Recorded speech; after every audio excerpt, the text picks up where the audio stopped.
What's up, Taiwan? I'm Erika Liu with news from here in Taiwan and around the world. Taiwan's birth rate is expected to drop to a new low by the end of this year. The government is working to reverse this trend, but that could prove a tough mission. Sandy Chi has the details.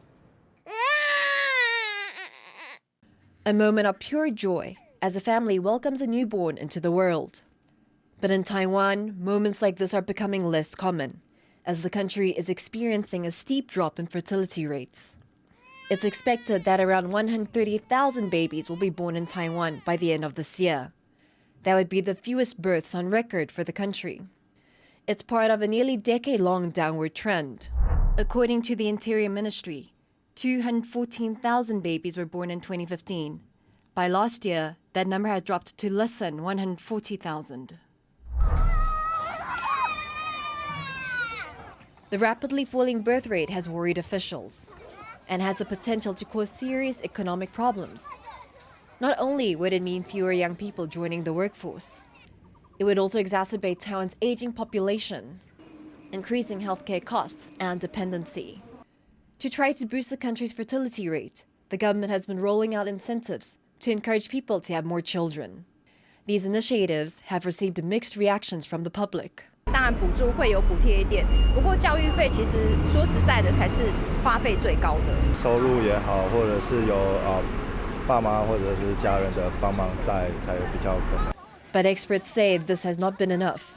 经济的因素只是个必要条件，没有这个经济的诱因，生育率还会跌得更凶。外面必须要有人带动，这样的一个状况下去对台湾来讲根本不需要有外在的任何的威胁或战争，自然而然就会自然亡了。 Of the country's 6 major cities and counties, New Taipei has the lowest birth rate, with an average of just under 4.8 in the first half of 2023. In contrast, Changhua County in central Taiwan has the highest, with an average of 7.85. Taiwan's demographic dilemma is looking increasingly dire. It's expected to replace South Korea as the country with the world's lowest fertility rate by 2035.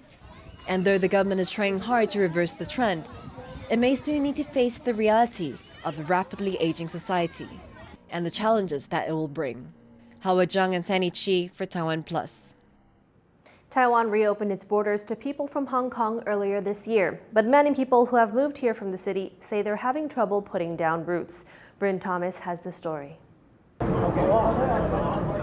Hongkongers and Taiwanese on the pitch on a hot July day. This game in Taichung was made possible by the Taiwan-Hong Kong Economic and Cultural Office. Tasked with handling cultural and economic exchanges, the office plays an important role in helping people from Hong Kong relocate to Taiwan. But many people from the former British colony say it's becoming harder and harder to form roots in Taiwan, and they're often unsure how the office can help. 就是打电话去求助，举办各种，比如说座谈会法律的一些也会有的。一般上的门槛其实相对上过往来说，其实没有这么高。雇主呢，他们都对于申请工作证这个事情，这个手续非常的繁复，聘请的那个意愿会变低。 Students are not the only Hong Kongers trying to rebuild their lives in Taiwan. Political dissidents from the city are also seeking asylum here. Many have arrived in the wake of protests which took place in 2019. Where thousands of people poured into the streets to protest an extradition treaty imposed by Beijing. Many of them now face life in jail if arrested by Chinese authorities. That crackdown has led to calls for the Taiwanese office to do more, but letting people from Hong Kong into Taiwan is not so straightforward. Many Hong Kongers are unaware of the office or how it can help, and there's fears of a security risk.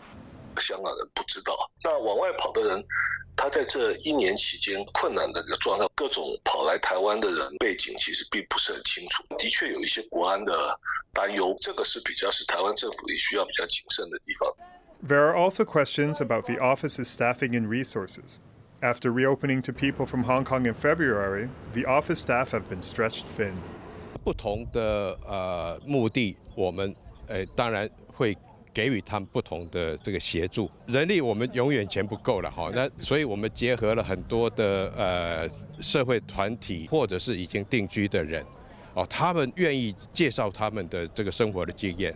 In the end, Taiwan is left balancing its desire to help with its security demands. The Taiwan-Hong Kong office is doing what it can to keep up, But for many in Hong Kong, it may prove to be too little, too late. Andy Hsieh and Bryn Thomas for TaiwanPlus. South Korean police say they received over 2,000 reports of suspicious packages, and they appeared to have arrived from China via Taiwan. In the southeastern city of Ulsan, 3 care workers were hospitalized after opening one of the packages, but tests found no trace of toxins. Taiwanese investigators say the parcels came by sea to Taiwan, then traveled by air to South Korea without officially passing Taiwan's borders.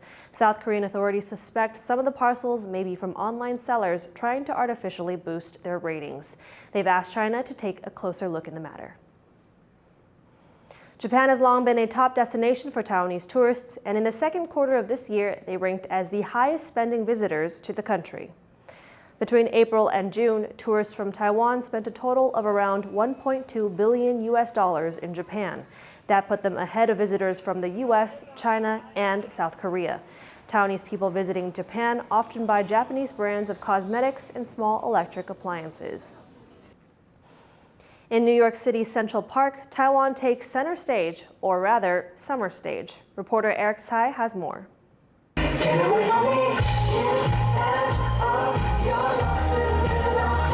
These 2 dinosaurs have traveled through a wormhole in space, first to Taipei and now to New York.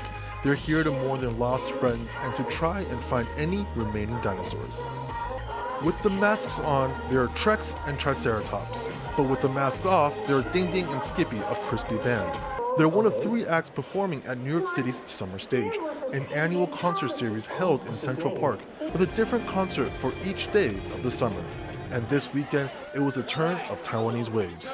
I started Taiwanese Way because I have a big love and passion for music from Taiwan, and I want to share it with people in New York. And then this was back in 2016, and 2023, this is our 5th edition. So this year's theme is celebration, and I think that the 3 artists, they represent celebration. So I'm happy people are here to celebrate music and, first year after COVID. Thousands came along to hear Taiwanese musicians, whether it was for the music. I heard the preview of the artist on the Instagram and it sounded nice, so I thought I would come check it out. Or for getting to know a bit more about the culture.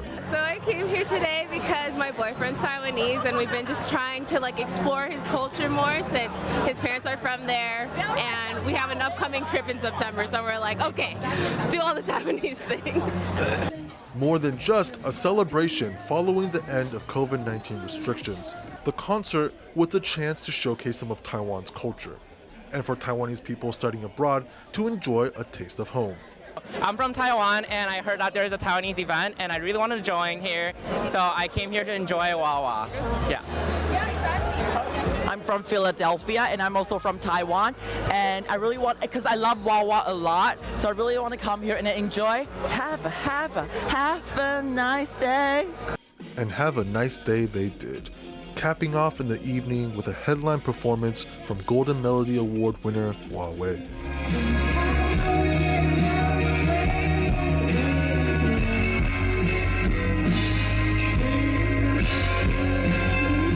Piper Yu, James Lin, and Erika Liu for TaiwanPlus.